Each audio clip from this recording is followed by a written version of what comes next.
It can only be attributable to human error. You're entering paranormal. He meddled in things that you think before. He meddled in things. He meddled in myths. Where will we go next? This phantom from another time. No one, Mr. Muller. That's it, man. Game over, man. Game over.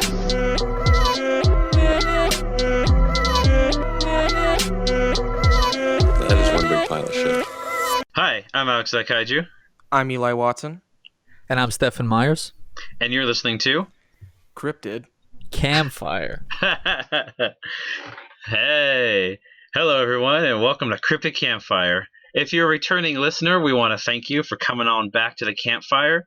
And if you're new, we want to let you know that, the Cryptid Campfire is us, me, Eli, Stephen, getting together, and we talk about a cryptid based on our own independent research, kind of freeform jazz style. Ooh. But today is a little different. The thing is, we're in a tall tale episode, baby. I can't see. It's all dark and there's only a fire illuminating our faces. Whoa. And this is where we delve into lesser known or more obscure myths and urban legends. Mm-hmm. Yeah, usually these tall tales are Patreon exclusive, but today we wanted to give you a little sneak peek, a little look behind the curtain, if you will. Mm-hmm. Just a little taste. A little appetizer before the main course. Mm-hmm. And so, for this special episode, we're covering the Rake. Yes, what is the Rake? A garden tool? Wait, no, I have it here. The Rake is the modern voice of classic elegance and the champion of discreet luxury, providing the world's finest luxury menswear. Should I continue? Right. Yes, that's right. We're doing a deep dive. But the Rake, I gotta say, what does it bring to mind, you guys? Well, if I had to guess, I would say a garden tool. Yes, a terrifying garden tool. So the story is there's this couple, and they go to bed at night, and they wake up in the middle, and there's this gardening tool sitting on the edge of their bed. And it says, "It's been 3 weeks since you've done the lawn, and it's time to collect the due." So where does the genie with the 10-foot weenie come in? He comes in at the end and saves the day. No, because she thought it was a snake, and she hit it with a rake, and now it's only 2'4". Whoa! you just unlocked the DLC to that legend. Anyways, for real, what is the Rake? All right, let's not bury the lead, everybody. Yeah, it's like a hominoid, no hair creature with its limbs all twisty and curvy and disgusting. It's supposed to be super skinny. People describe it as not entirely human. Some say it's like a hairless dog because it has paws and really long claws that kind of make it look like a rake, hence the name. Mm-hmm. And yeah, I got that it had sunken black eyes. Kind of humanoid face almost, yeah. It has large jaws that are capable of unhinging. Ooh, and some people say it's got long clumps of gray hair on its head only. ugh, Yeah. But yeah, just it's like a Chuck Liddell mohawk. it's just a little tiny mohawk. That's disgusting. And it just stares at you with its big turkey face and its long claws, and then it whispers. It whispers sweet nothings in your ear. But yes, according to the lore of the Rake, people who accidentally see the Rake are chosen to be its next victims, so kind of similar to Slender Man in that sense. Mm-hmm. And it will either hunt down the witness and kill them, or it will drive them to lunacy. Oh, not to lunacy, anything but lunacy. Apparently, it's got these big, long claws that some people say are like metal, almost, that are attached at the knuckle. Ooh. And they say that it's kind of like a twisty humanoid, and it moves super quick. And it's been some people, survivors have said it's been cut through its victims super fast. but it also uses those claws to pry into their very mind and drive them insane. It buries their victims in leaves. And it says, it's time to jump on the pile. And it's capable of cutting genie weenies. Oh. And it's been known to have a thing for Italian cuisine. You could say it's hungry for pasta. Ooh. But not just any pasta. Give it to us. The creepy al dente kind. You mean spooky lasagna? But yeah, it's a creepy pasta. And I don't know, have you guys ever heard of that? I have. Yeah, the first time I actually heard about a creepypasta was The Rake, and I was in 8th grade computer class. And this kid next to me, I'll never forget his last name, Botorf. I won't share his first name, so he retained some anonymity. Yeah, but we were in computer class, and he was like, bro, check this out. He showed me a picture of The Rake. And I was like, I don't know what that is. And he was like, it's a creepypasta. You're like, ugh. And I was like, that's weird. You're like, that's cool and all, bro, but how many words a minute can you type? How many words a minute can you read? How many words a minute can you rake? Ooh. What about you, Stefan? What do you think about creepypastas? Mm-hmm. Yeah, I mean, I just think about, there's the Squidward suicide one that's very popular that I've read about. Really? I hadn't actually read the Rake one before. I'd read a couple. Oh. But yeah. They're popping in junior high. the Squidward suicide was the first creepypasta I ever found. That's a good one. That was because I didn't know what it was. My friend sent me. It was a YouTube video of a 5-minute clip of Squidward, of a close up on Squidward's face, but they photoshopped his eyes like blood red. Ugh. And it had like this like screaming violin music playing, and I was like, "What is this?" And then I clicked the link because it had a little, the link in YouTube, and it took me to the little creepypasta website where I read it, and it's like the detailed report of this cursed SpongeBob episode, and I was like, "Oh, this is intense. What is happening?" But it was funny because if you read it, they have everything like timed perfectly. There at 3:45 p.m. Steve Hillenburg came through the office, and then at 3:45 he threw his hands, and you're like, oh, someone really documented this in the moment of this terrifying ordeal. Yeah, so I believe the creepypasta of The Rake came out in 2013. The original creepypasta, but The Rake actually started before creepypasta. I don't know if you guys got this, but it started in 2005 on 4chan. I don't have that yet. Yeah, and it started on a thread called "Hey, let's make a new monster." That was easy. And so it just kind of started with people making up bits of lore, and it just sort of evolved into The Rake. Yeah, and in 2006, that's when it began to spread to other websites, and that's when people began to think it was real. Because I don't know, it probably made it to like a Wikipedia page, and someone read that and was like, oh my goodness, this thing's out there. Because I don't know if we explained what a creepypasta actually was, but it's like a short horror story that's supposed to be spread on the internet. So it's like usually a creepy image, people find those black and white photos of like old architecture, or old timey vintage costumes, and they Photoshop a monster in it. And then they have, a paragraph of this lost photo was found, so and so, and people spread it, and it goes on Facebook. It's like those the Minion, like creepy Minion memes on Facebook. Yeah, it's like they're like geared toward 13-year-old kids to like spread it like wildfire. They're like modern day Goosebumps. Yeah, seriously. Except like the kids read them, and then they start adding their own lore to it. Yeah. Because I don't know if you know, but there's some pretty deep lore for some creepypastas out there. Oh, dude, just do a Reddit search for The Rake. There's probably 1,000 posts, thousands of posts about The Rake, and people making up stories and Photoshop and pictures and stuff. Sightings on sightings. Yeah. And like all the photos too. There's so many artist drawings, but also people do some pretty good Photoshop so it looks like a realistic, gross humanoid. Yeah, and not to mention all the countless videos out there that claim to have footage of the rake. Yeah. You know, I mean, I've seen a couple of those. Mm-hmm. You know, the popular ones at least. Yeah, I saw that there was a rake movie. Yeah, that's years right. ago. That's right. Oh, really? Yeah. I wonder if it was any good. Sony put it out. Oh, But it no. wasn't like a theatrical one, I think. Straight to DVD and VOD. That doesn't look promising. At least I think so. Maybe it played at like the Arena Cine Lounge. Oh, maybe. Does it? It's Go ahead. I was gonna say it's too bad because it's a Sony movie that they didn't try to build it into a universe. Oh, with Slenderman and everything? Slenderman, but also you take the other predominant Sony property, Ghostbusters.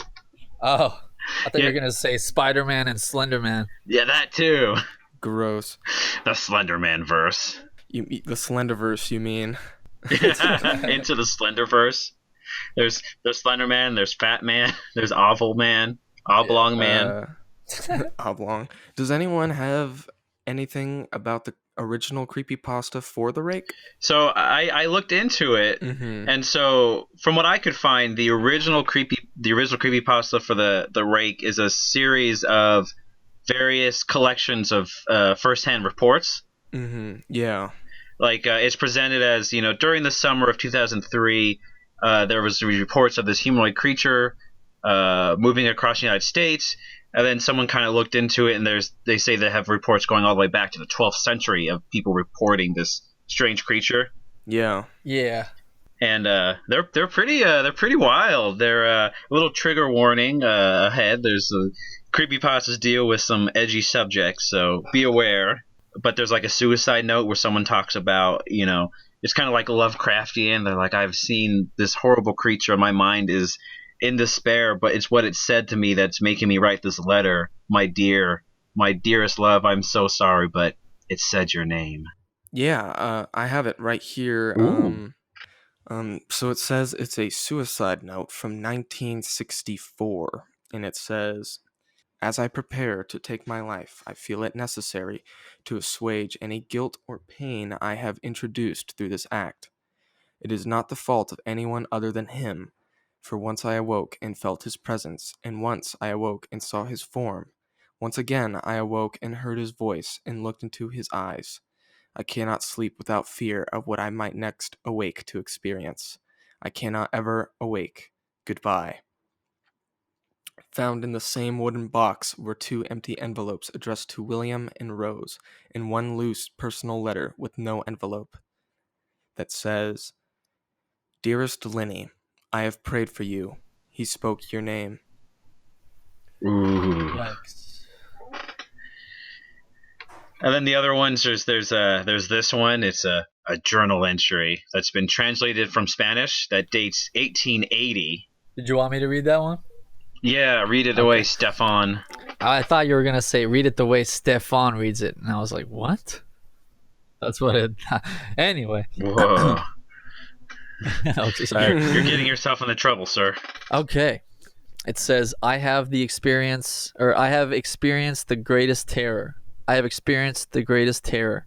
I have experienced the greatest terror. I see his eyes when I close mine. They are hollow, black. They saw me and pierced me. His wet hand, I will not sleep. His voice, and then it's something they can't translate. But the fact that he repeats the same sentence 3 times, pretty eerie. I know, it's pretty intense. Pretty wild, right? Yeah, it is, huh? Yeah, I was reading. And then the next... Oh, you just gonna keep going? Oh, no, read. Take away. No, I was just gonna say... I was reading about like the different ways it affects people. That's what do you have? pretty crazy. Well, I don't know if you wanted to save this till later, but like I was reading there's like 3 different ways it affects people. Where it like drives you to like suicide or death by some unnatural force, or it like sits by your bedside and haunts you that way. Ugh. Or what was it said? You get a fleeting glimpse of him. So like when Just the stories of people that are in the woods, I'm sure we'll read some, and they Mm-hmm. get like a little bit, and then they go home and like do some research, and they're like, oh my god, that's what I saw. Yeah. And then that's how they kind of get into the spider web of, I think like almost getting the rake's attention. Yeah. And that's when it becomes powerful. I was gonna say because we could probably go on because it's creepypasta because there's another entry from like a mariner who saw it, which is a real short one. But there's the one after of the last original rake one, which is from 2006, and it's from a witness. And it's a little long, so I think we'll cut it into pieces. But the base of this story is pretty crazy because it's a family returning from a vacation, and the mom and dad are asleep at night, and she hears some movement, I think, in the hall, and she thinks her husband's up. So she like moves the sheet to be like, oh, I got the bed to myself. And he wakes up like, honey, why are you moving so much? And she's like, I thought you were, I thought you weren't in bed. And they look over, and then the husband like curls up in a fetal position. And she sees this like humanoid creature like staring at them from the corner of their room. Ew. Yucky. And then but it's all like tangled, and then it kind of scuttles around, and it approaches the husband's side, and it puts his long hand on his knee. Ugh. And it's like I think she says it's like face is almost next to his. Yeah. And then at like a split second, like they freak out, and it gets up and starts scuttling out of the room into the hallway. And they're like, oh, crap, it's going after the kids. And so she runs to turn on the light to see if that can, like, do something. And the light turns on, and it freezes, and it's just got blood all over its face, dripping. And she screams, and it runs out the house. I think it, like, scuttles downstairs. And she runs to her daughter's room, and her daughter's barely alive. Bite marks all over. Yeah, really nasty. And then yeah, keep going. Oh, I was going to say, yeah. So the husband, I think, grabs the daughter, and the witness's report says that he takes the car to get to the hospital. But this is the crazy part. And then he drives into the lake, and they both die, him and the daughter. All that's left is the mama and the memory. And their son, too. Oh, yeah. Because that's what's crazy is, to stop it real quick, to say anything, creepypastas sometimes lack theatrical writing in certain areas. Yeah. Because there's a written report about this thing that killed her husband and daughter, and she's like, oh, then they later died in the lake. By the way. And then she just goes on and like, whoa, this seems like a pretty big traumatic event. And she's like, well, after that, the town did its best to try to help investigate, but then they turned against her because they thought she was crazy, and she did it. And then she set up a camera, and every so often she catches the rake in her room staring at her. Ugh, I don't like that. Yeah, and that's just how it ends. She's just like left traumatized, her and her son, outcast by the town. The creepy Twin Peaks music plays in the background every so often. But that's I guess the basis of the rake, and then people have kind of gone on and added more details to it, more sinister intentions, bigger, longer metal claws. So as far as I know, there haven't been any real reports of the rake in terms of like the other cryptids that we talk about. Mm-hmm. But people use the rake as a term to describe different humanoids. Mm-hmm. They're similar to Wendigos in terms of appearance. Like a weird hollow humanoid creature. Yeah, and I've heard it being described as being really tall as well, so... Mm-hmm. But I do have one report from Phantoms and Monsters, which is run by a guy named Lon Strickler, who's actually one of Tobias Whalen's friends. Mm-hmm. I will say this, though, Lon Strickler, I think he just publishes every report he gets without thorough investigation into every single one. Like, he does thorough investigations, he has books on those, but I think his website is more of just cataloging witness reports that he receives via email. Yeah, there's a lot on there. And so I have one that was actually published on Lon's site on April 28th, 2020. Whoa. So at the time of this recording, it was yesterday. Ooh, spooky. And it apparently occurred a couple years ago.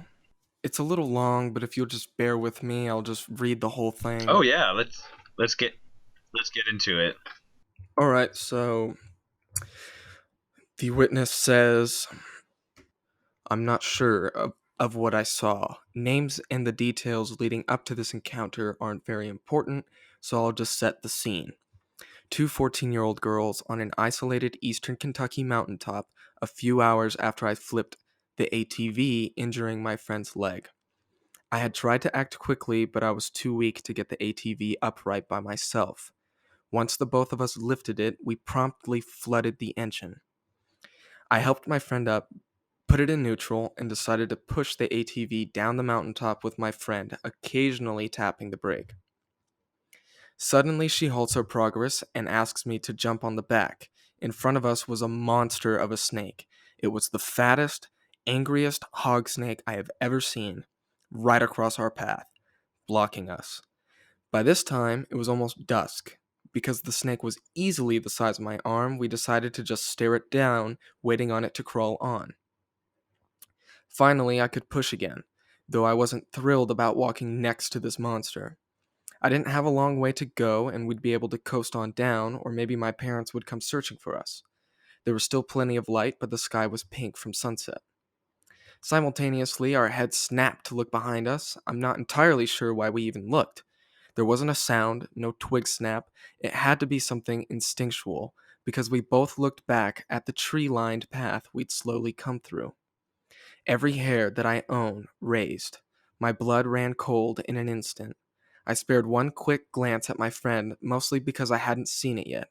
She had. She was completely frozen, and I followed her gaze to about 15 feet behind me. There sat this creature, hunched over, boneless, yet with some humanoid form. It was skin, pale white skin. At first I thought that was all that it was.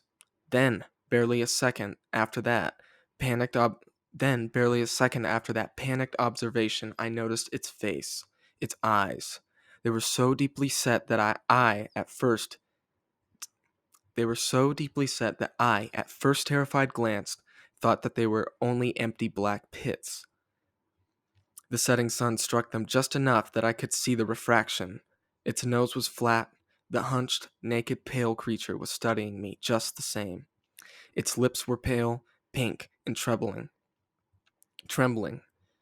A horrifying thought informed me that this gaunt creature was famished or starving. As if it had heard my inner dialogue, it raised its skin-wrapped, skeletal hand to silence me. Then, it waved its claws one finger at a time. Then, the sweetest sound that I'd ever heard, the ATV started. My friend must have turned away long enough to try it. So I risked it as well.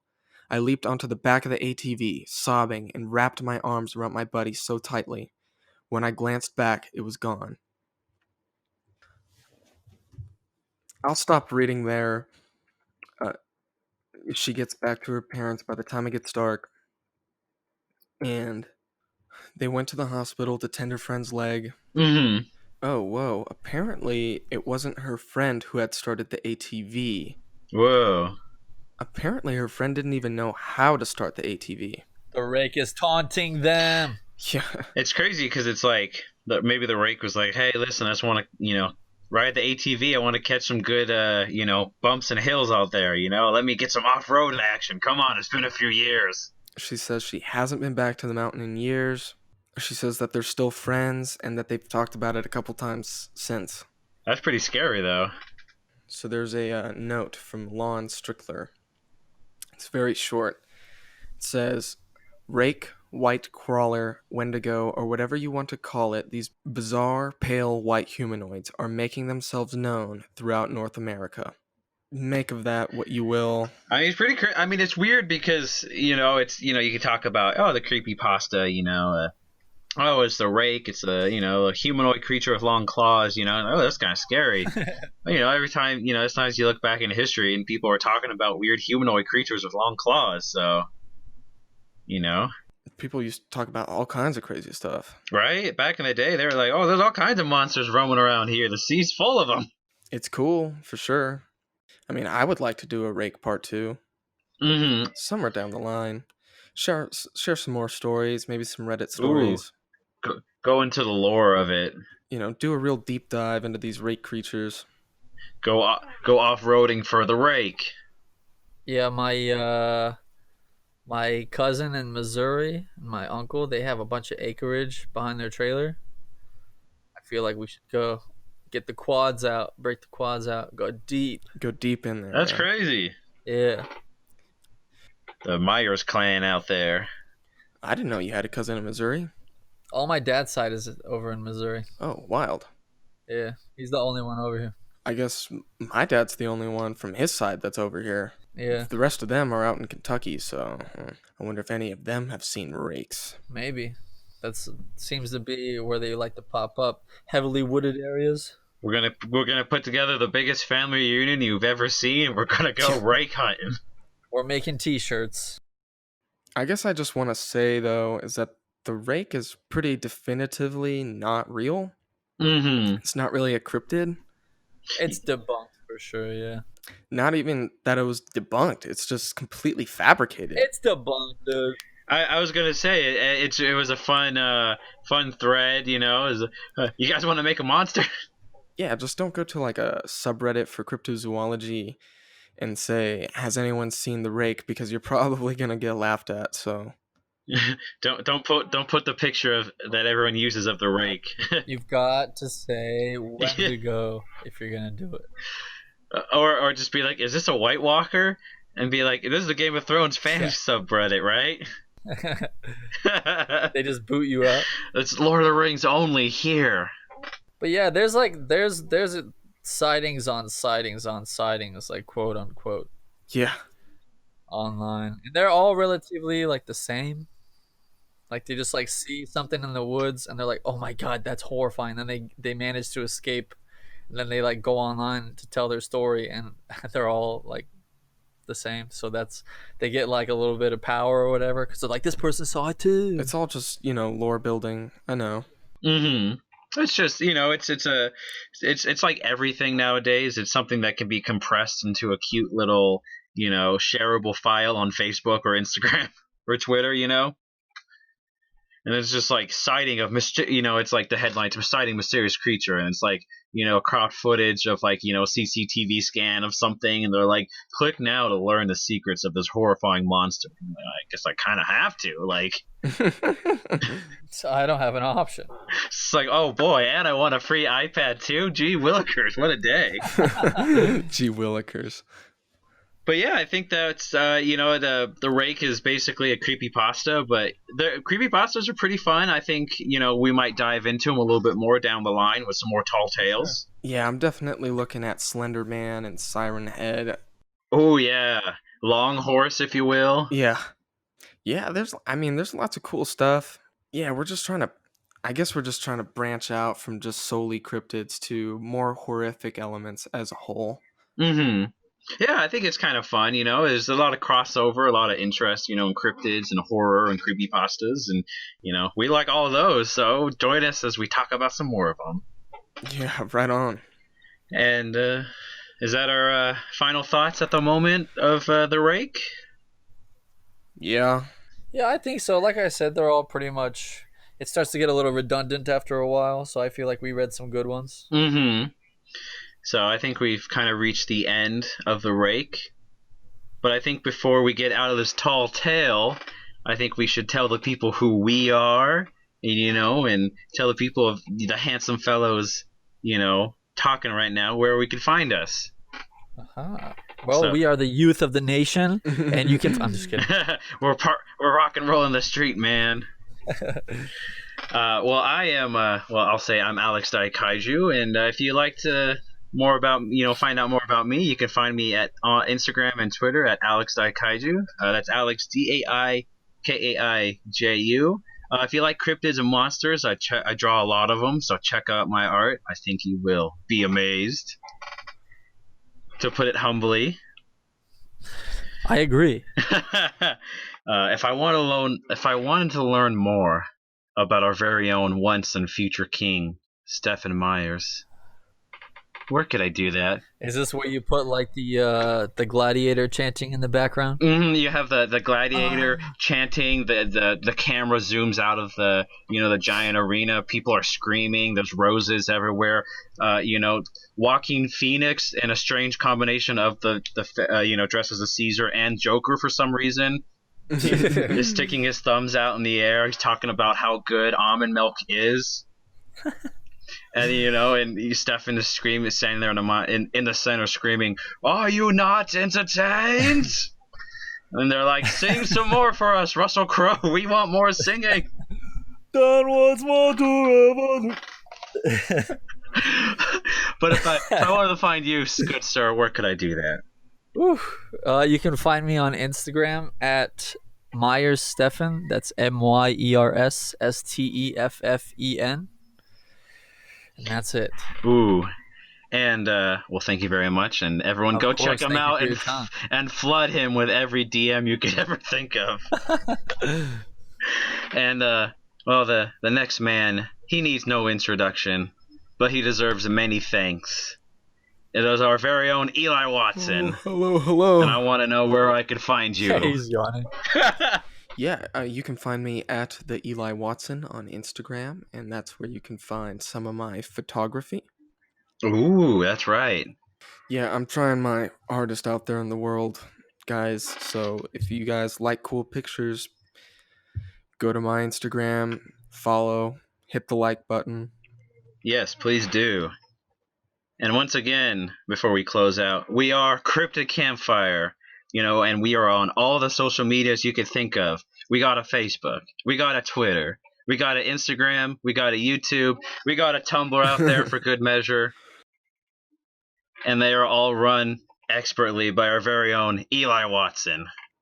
We also have a website, cryptidcampfire.com, and that's where you can get your official Cryptid Campfire t-shirt. Ooh. Yeah, and we also have...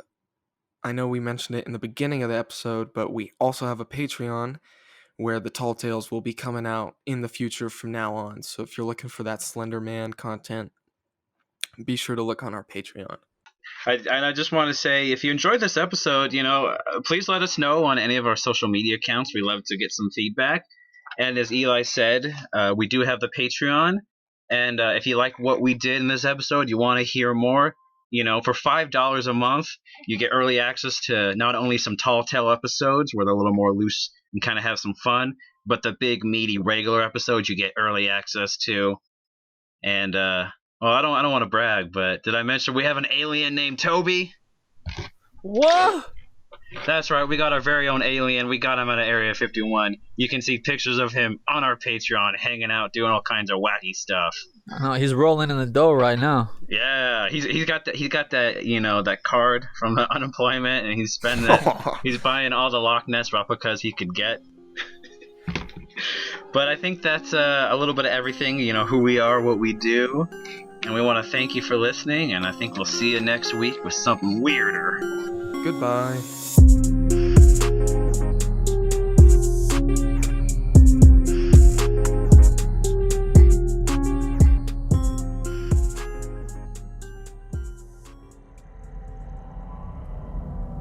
This podcast is a part of Straight Up Strange Productions. Discover more shows like this one at straightupstrange.com.